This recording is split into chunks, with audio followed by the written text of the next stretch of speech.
Nous avons le plaisir d'accueillir la direction des douanes et des droits indirects en la présence de Monsieur Lapierre et de Monsieur Lim. Donc tour d'horizon donc des impacts du Brexit au niveau douanier. Merci madame. Je vous remercie de l'invitation de la Fédération de l'ameublement français à cette manifestation à laquelle nous participons avec un grand intérêt. Et je vais m'en expliquer un petit peu. Je m'appelle Jean-Marie Lapierre, je suis le responsable du pôle action économique de la direction des douanes de Paris, dont les locaux sont situés porte des Lilas. Je suis accompagné par Tien Eng Lim, qui est l'animateur de la cellule conseil aux entreprises. Alors pour faire très vite, la direction régionale des douanes de Paris a une compétence géographique sur Paris intramuros.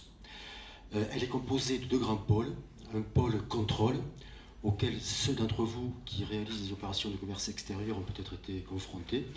Quand je parle d'opérations de commerce extérieur, je parle d'importation et d'exportation depuis un État membre de l'Union européenne vers un pays tiers. Donc pour l'instant, les opérations que vous réalisez avec le Royaume-Uni ne sont pas des importations, des exportations. Et puis le second pôle est le pôle d'action économique, donc à la tête duquel je suis. L'administration des douanes revendique très fortement cette action économique parce que la réglementation douanière, qui est une réglementation communautaire, prévoit des dispositifs, des procédures qui sont de nature à faciliter les opérations de commerce extérieur de ceux d'entre vous qui en réalisent.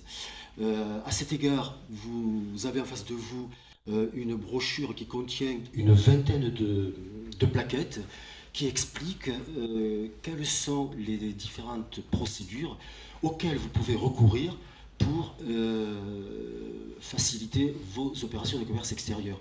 La douane revendique très fortement cette action économique parce que nous considérons que au pendant des contrôles, eh bien, nous avons un rôle de soutien, d'accompagnement, d'aide aux opérateurs du commerce extérieur. La preuve en est, c'est que dans chaque PAE existe une cellule conseil aux entreprises, ici représentée par mon collègue M. Lim, auquel vous pouvez faire appel. M. Lim vous laissera ses coordonnées tout à l'heure. Alors, s'agissant du Brexit, le Brexit est un sujet très fort pour la douane, un sujet à fort enjeu. À fort enjeu, d'abord parce que, comme je viens de le dire, dans le cadre de ce Brexit, nous considérons avoir notre rôle de soutien et d'accompagnement aux entreprises, et ensuite parce qu'en termes logistiques, nous avons aussi des choses à voir en termes de recrutement de personnel, en termes d'installation, de révision de l'implantation de nos bureaux de douane sur toute la frontière maritime du Nord. Donc c'est un vrai sujet. Et ce sujet-là, nous avons pris, nous, le parti de l'aborder dans la perspective d'un Brexit dur, en vertu du principe selon lequel qui peut le plus peut le moins. Ce qui veut dire que dans le cadre de cette petite réunion, nous allons vous donner un certain nombre de conseils pour essayer d'anticiper les effets du Brexit, sachant que toutes les formalités dont nous allons vous parler sont gratuites et que, entre autres, et obligatoire en cas de Brexit dur, et en cas de Brexit non dur, en cas de négociation débouchant sur des dispositions plus souples telles que celles qui ont été évoquées tout à l'heure, eh bien, ces formalités auxquelles vous serez soumis ne vous seront pas inutiles. Je vais laisser la parole à mon collègue Tien Eng Lim qui, à travers un petit diaporama, va traduire concrètement ce dont je viens de vous parler. Donc, Tien Eng Lim, bonjour à tous. Donc, également remerciements à Mme Dumas de son invitation, que, comme l'a indiqué M. Lapierre, que nous prenons vraiment très à cœur. S'agissant de la thématique du Brexit, un petit rappel qui a été déjà évoqué à plusieurs reprises, c'est qu'aujourd'hui, pour les entreprises qui commercent aussi bien en flux entrant qu'en flux sortant. Je ne vais pas parler d'importation ou d'exportation pour ne pas être trop techno. Ça se passe très facilement, à savoir que vous bénéficiez de la libre circulation des marchandises. Donc vous n'avez aucune formalité douanière à remplir. Cependant, vous avez une petite obligation que, en général, c'est les services comptables des entreprises ou vos cabinets de comptables qui le font pour vous sans que vous sachiez, qui est l'obligation de déposer une déclaration d'échange des biens. Cette déclaration a une double finalité. La première, c'est connaître d'un point de vue statistique le commerce extérieur de la France. La seconde, le second objectif de la DEB, c'est simplement un objectif d'ordre fiscal, c'est-à-dire que quand vous vendez hors des frontières françaises, vous vendez hors taxe et c'est un justificatif au niveau de la TVA. Donc là, je pense que c'est quelque chose que vous connaissez déjà. Alors, ce qui va changer pour demain. Alors, demain, le Royaume-Uni, c'est un pays tiers. Je ne reviens pas là-dessus. Alors, pour ceux qui commerçaient déjà à l'international, cette fois-ci, je vais parler d'importation et d'exportation. Ça ne change pas grand-chose. Assimiler l'Angleterre comme la Chine, comme les États-Unis, comme n'importe quel pays hors de l'Union européenne. Donc, pour vous, ça ne change pas en termes de processus, de logique, de pensée de douane. En revanche, pour les autres entreprises qui ne sont pas habituées au commerce international, il va y avoir pas une révolution, mais un bouleversement de vos pratiques. Alors, pourquoi un bouleversement? C'est-à-dire que vous allez avoir affaire à des formalités douanières obligatoires. Et ces formalités douanières se font pour chaque opération d'importation et d'exportation. C'est-à-dire que vous êtes contraint de déposer une déclaration en douane, qui est le document administratif unique que j'ai matérialisé sous cette forme-là. Alors, vous allez me dire, mais qu'est-ce qu'il entend par contrainte? Supposons que demain, vous travaillez avec le Royaume-Uni et qu'il vous manque une pièce détachée ou une pièce est défectueuse.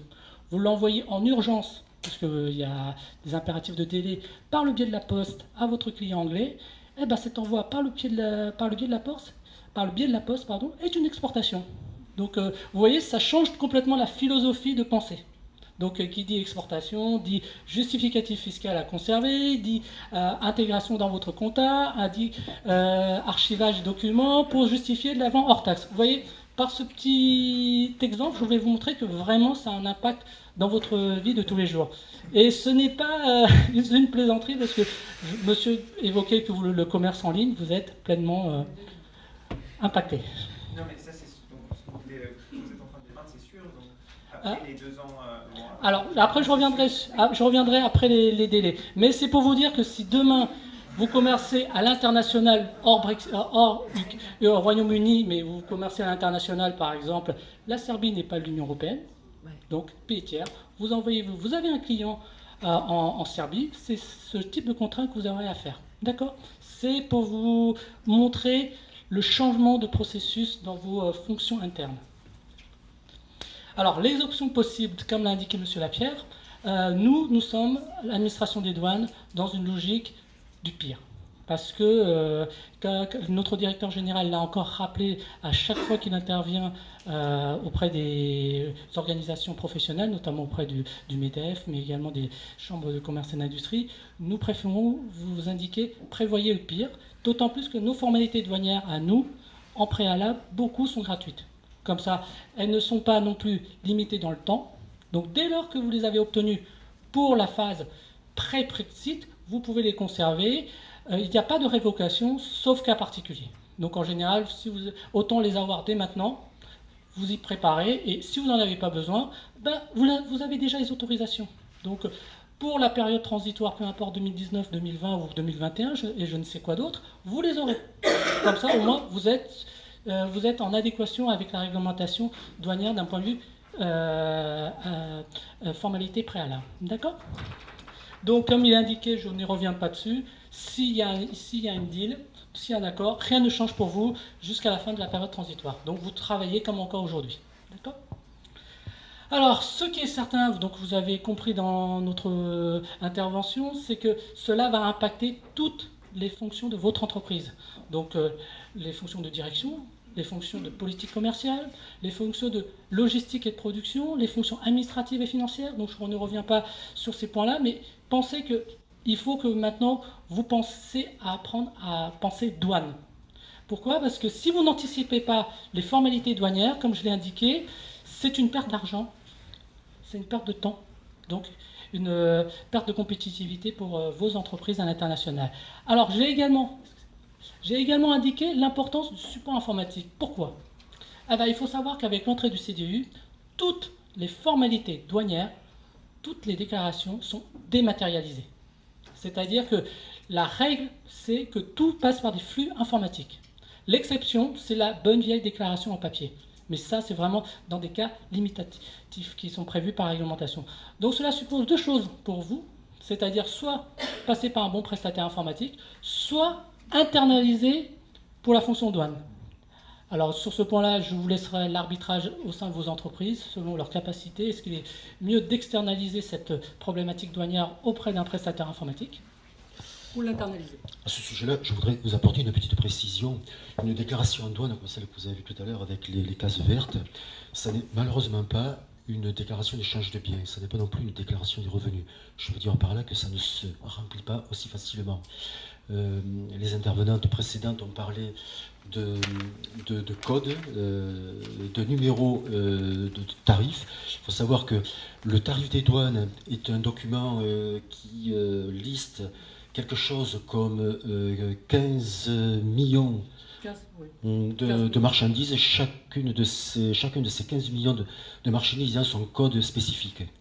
Une déclaration en douane, c'est quelque chose comme 54 rubriques. La plupart des rubriques sont servies à l'aide de codes.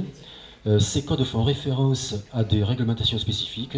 Ces réglementations ne sont pas toujours faciles à comprendre et surtout, elles sont évolutives. D'où notre conseil, en tout cas au début pour ceux d'entre vous qui ne réalisent pas encore d'opération de commerce extérieur, c'est de faire appel à un professionnel représentant la douane enregistrée. Pardon?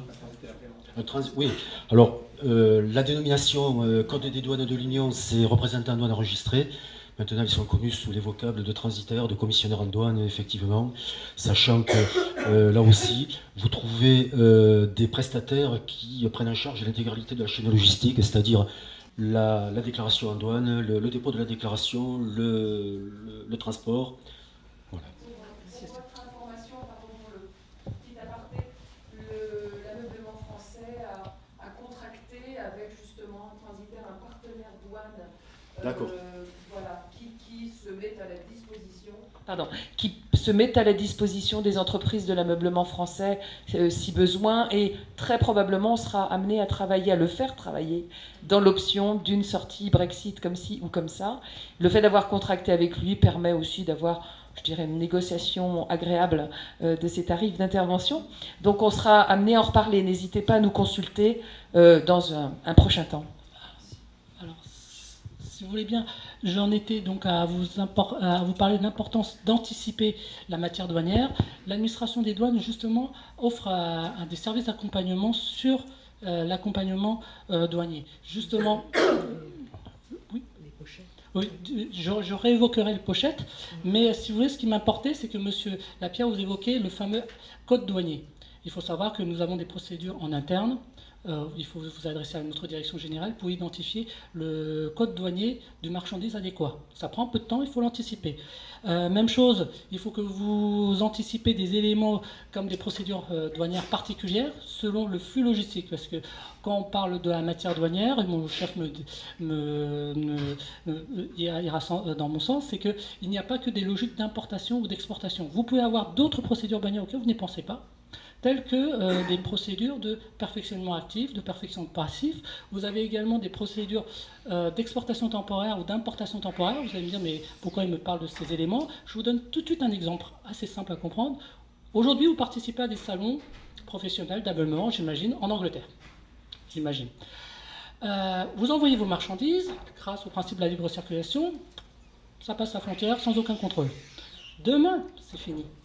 Demain, vous devez faire des déclarations spécifiques, soit des déclarations d'exportation définitive avec tout cela que suppose, et ensuite réimportation définitive avec toutes les formalités que cela suppose, ou alors vous avez des dispositifs particuliers d'exportation temporaire qui vous évitent de payer des droits de douane en arrivant en Angleterre ou qui vous évite de repayer des droits quand vous récupérez la marchandise en retour. Donc c'est un petit peu dommage d'être obligé d'avancer de la trésorerie pour participer à un salon d'un mois si c'est pour avoir des jeux d'écriture financiers dans vos comptabilités. Vous voyez, quand je vous parle d'anticiper la matière douanière, ce sont ces éléments-là que vous devez intégrer dès aujourd'hui dans vos processus. Et une fois de plus, peu importe s'il y a un deal ou pas deal, parce que ces éléments-là, vous serez confrontés dans 2 ans, voire dans 3 ans, si la période transitoire est reculée. Donc autant l'intégrer dans vos schémas aujourd'hui, autant intégrer et associer vos services dans le cadre des processus de logistique et de production. Également, ça, je repasse la parole à mon chef, les procédures EA que Madame a évoquées sur la reconnaissance des facilitations douanières. Alors, on tenait à aborder ce sujet parce que peut-être que la notion d'opérateur économique agréé, ça ne vous parle pas, mais c'est une notion qui est très clairement mise en avant par le nouveau Code des douanes de l'Union. La certification opérateur économique agréé, c'est une certification qui, en quelque sorte, vis-à-vis de l'administration des douanes, vous situe sur la marche la plus élevée de la confiance que l'administration des douanes vous accorde. Je veux dire par là que dès l'instant que vous avez le statut d'OEA, le nombre de contrôles auxquels vous pouvez être soumis sera en diminution. Ce statut d'opérateur économique agréé vous permet également de bénéficier de diminution des dépôts de garantie globale que vous êtes à être obligé de mettre en place. C'est quelque chose que nous n'avons pas abordé, mais les opérations de commerce extérieur nécessitent pour les opérateurs la mise en place de garanties.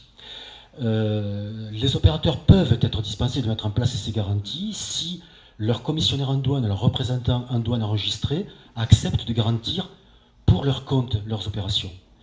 Sachez que l'autorisation d'opérateur économique agréé vous permet de bénéficier de très grosses réductions sur le montant de référence de la garantie que vous aurez à mettre en place. Je n'en dis pas davantage.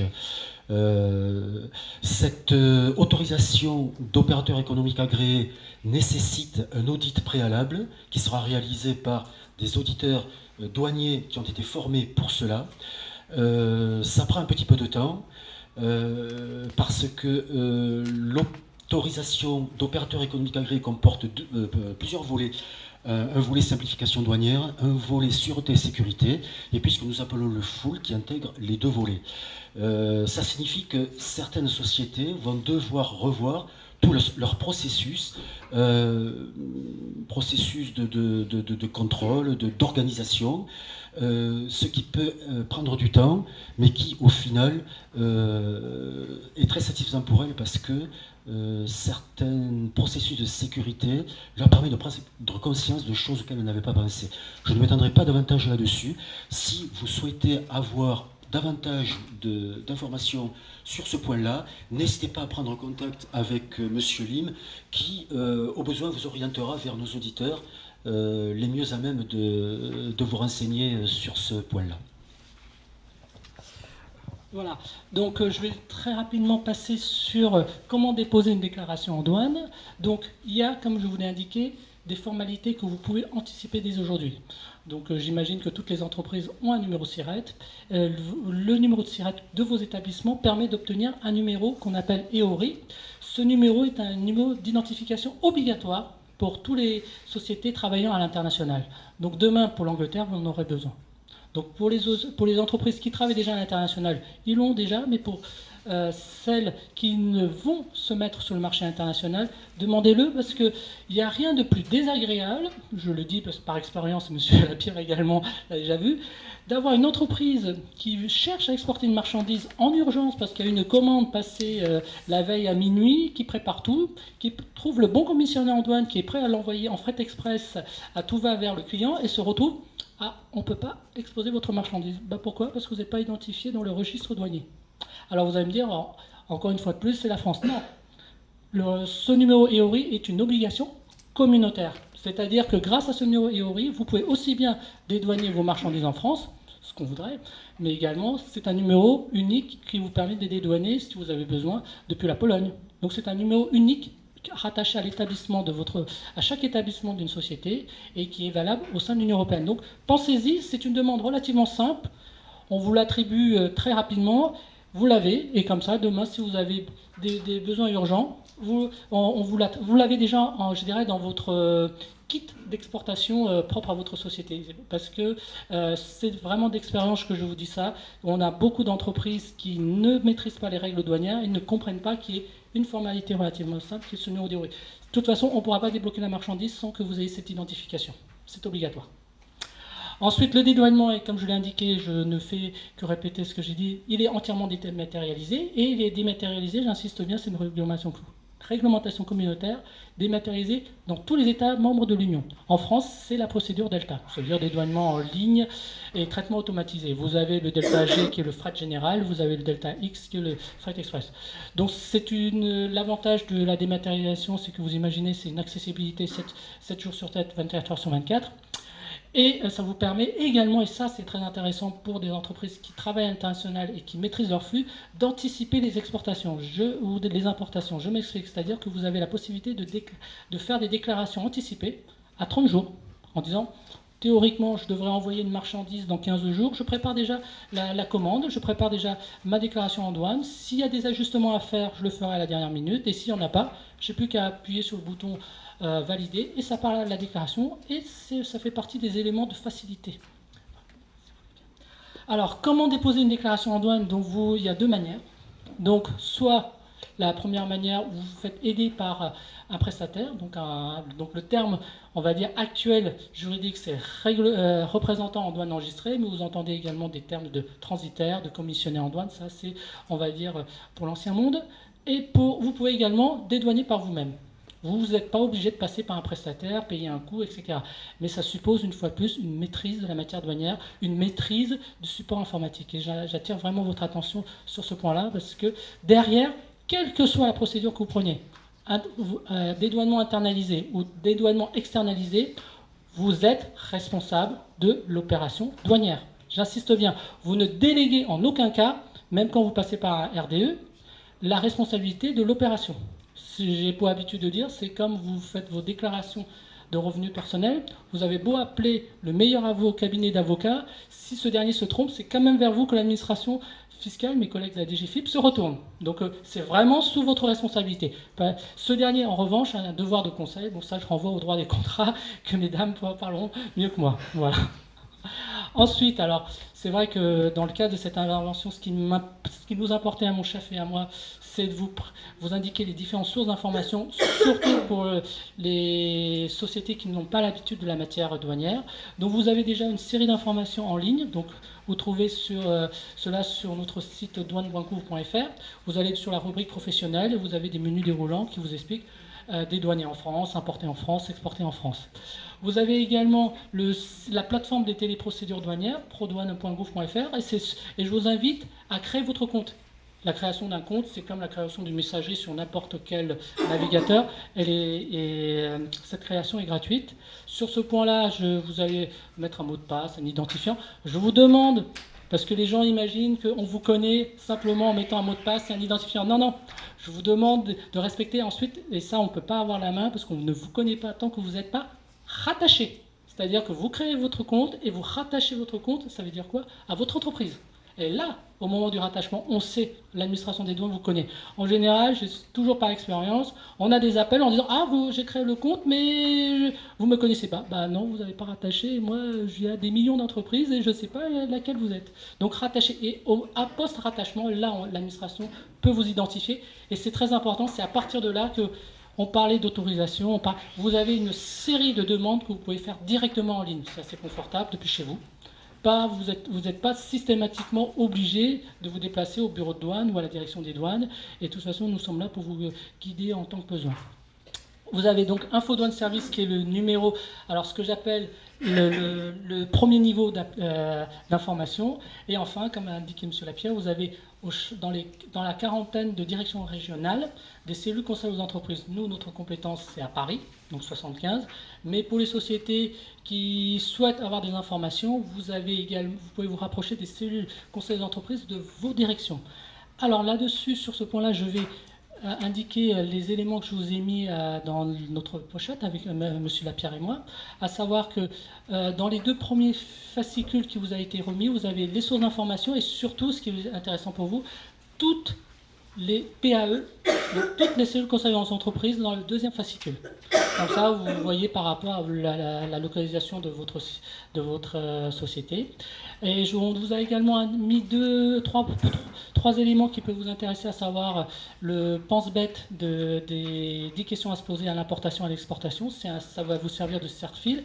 Et surtout, un dernier élément, l'information Made in France, puisqu'on est quand même ameublement français.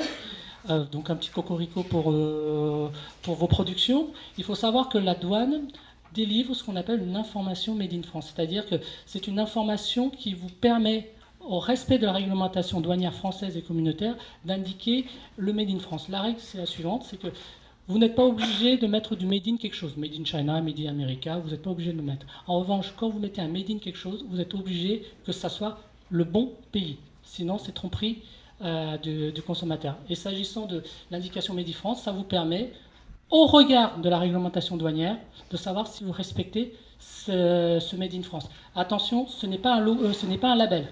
Il n'y a pas de cahier des charges. L'information Made in France, comme je vous l'indiquais, comme l'a indiqué M. Lapierre, est gratuit. Donc vous pouvez faire la demande en ligne sur les éléments. C'est toujours intéressant pour l'ameublement français. Voilà. Merci beaucoup pour ce tour d'horizon très complet. Je ne sais pas s'il y a des questions. Alors, très très rapidement, parce que le temps file. Oui. J'ai juste une question. Quelles sont les sanctions de non-déclaration, C'est ce qu'on appelle une importation ou une exportation. Alors, l'absence de déclaration est sanctionnée par une sanction prévue par le Code des douanes, qui est l'ISD ou l'ESD, importation sans déclaration ou exportation sans déclaration. Donc, c'est une sanction, alors mes connaissances sont un peu vieillots, mais je crois qui relie du niveau délictuel. Il y a 2 types de qualifications, les contraventions et les délits. Vous n'êtes pas concerné, mais certaines sociétés sont concernées par les délits dans la mesure où les marchandises qu'elles commercent, qu'elles importent ou exportent relèvent de réglementations spécifiques. Je pense à toutes les marchandises qui sont soumises à des normes phytosanitaires, au matériel et armes de guerre, ou bien à des marchandises qui relèvent de la réglementation des biens à double usage. Je ne vais pas m'étendre là-dessus. La réglementation des biens à double usage concerne des marchandises qui peuvent être utilisées aussi bien à des fins civiles que militaires. Je ne vais pas entrer dans le détail parce que c'est relativement complexe, mais en fonction notamment de la nature de la marchandise et puis de la nature de du manquement qui est relevé à votre encontre, les sanctions douanières sont relativement lourdes. J'ai dit tout à l'heure que la réglementation douanière était communautaire. Il faut que vous sachiez que en matière de sanctions, la réglementation est nationale et le Code des douanes a la même plutôt lourde. À ce détail près que l'administration des douanes a la possibilité a un pouvoir de transaction. C'est-à-dire que dès l'instant qu'un manquement a été relevé à votre encontre, l'administration des douanes va transiger avec vous et trouver un accord. S'il y a accord, il n'y a pas de souci. S'il n'y a pas accord, eh bien, vous allez devant les tribunaux. Mais voilà, il y a quand même une possibilité de transaction. J'ai une question simple, mais je ne suis pas sûr que vous puissiez y répondre directement. C'est en cas de non-accord, donc tout de suite là en 2019 ou de toute façon en 2021, est-ce qu'on peut avoir une idée du taux de droit douanier qui serait appliqué à nos types de produits ? Alors, s'agissant des importations vers vos clients anglais, il est très difficile de l'évoquer. En revanche, j'ai regardé au niveau de l'OMC, parce que grâce quand même à des décennies d'abaissement des tarifs douaniers, je ne pense pas m'être beaucoup trompé en vous indiquant les taux applicables en Europe, à savoir que comme il est important de connaître votre code douanier, grosso modo, ce que j'ai pu relever, c'est par exemple les taux les plus élevés que j'ai pu voir en travaillant sur cette thématique, c'est 3,7% lorsque vous importez à l'heure actuelle au Royaume-Uni depuis un pays tiers. Et je prends l'exemple, un un fabricant alors ce que j'ai relevé, oui, de sommiers chinois, par exemple, hors UE, qui exporte ses marchandises, donc importées par un client anglais, paiera un taux de l'ordre de 3,7% de droits de douane. Alors j'insiste bien, hors mesures répressives, hors droit anti-tumbling, hors tous ces erreurs. Mais je prends volontairement l'exemple de la Chine pour vous dire qu'il y a un abaissement des tarifs douaniers. Par exemple, sur le sommier, c'est 3,7, ce que j'ai pu relever. Sur le matelas, c'est 3,7.